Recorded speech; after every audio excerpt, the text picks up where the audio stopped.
Good morning. It's been a couple days now since Ian has come through and devastated Southwest Florida, and just wanted to give everybody kind of a quick update with what's happening in the area, and kind of give you an idea of what to expect down here.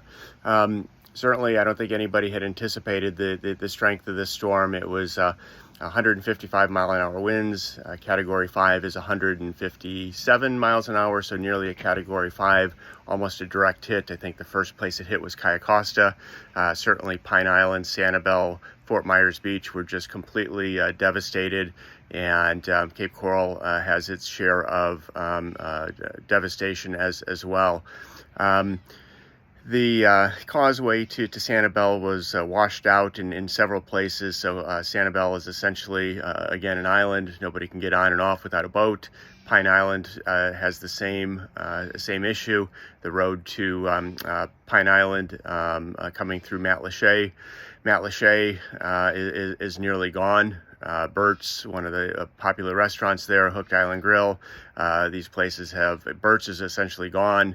Hooked Island Grill, tons of damage, and I think we're just going to start to see how badly this storm impacted the area.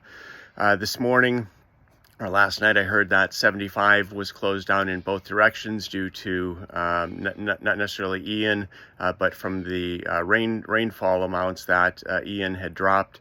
So the Peace River has risen considerably, making 75 and 41 impassable in both directions. So nearly impossible to get into Southwest Florida from the north right now.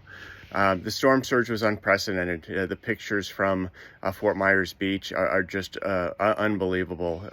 Times Square is gone. Junkanoo's restaurant gone. Sunset Grill right in Times Square gone. I'm going to show you some pictures here. I'm sure all of you have probably seen most of these already, but just kind of wanted to share a few that I thought kind of really reflect the damage.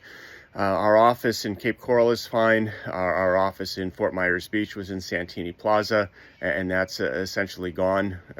Santini Plaza, there's a picture that you'll see here where the water was up to the roof, and so just an incredible devastation, unfortunately, for the area. We have friends that have lost their homes.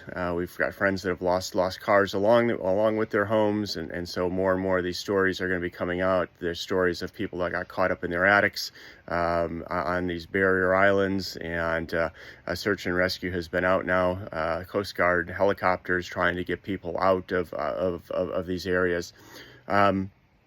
Fortunately, I was adamant that we were going to stay. We've heard in the past that there's going to be all kinds of storm surge. It's never materialized until this time. And so we made a last minute decision on Tuesday at midnight to leave the area. Very thankful that we did. My wife was adamant. I was adamant that we were staying. My wife woke me up at 11:30 and said, "Hey, we're leaving."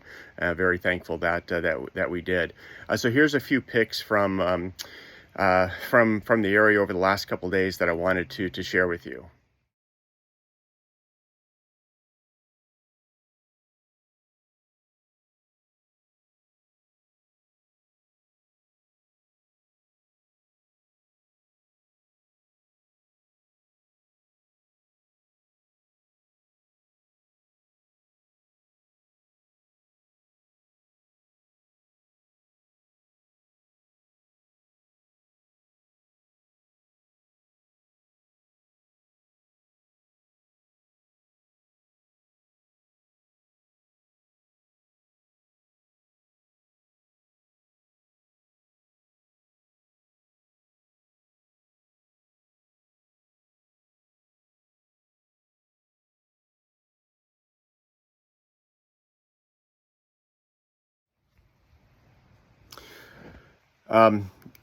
So the devastation is just unbelievable. I haven't seen it firsthand yet. I've been talking with my assistant Maxine, who did go through the storm, and been very helpful trying to do what she can in the area.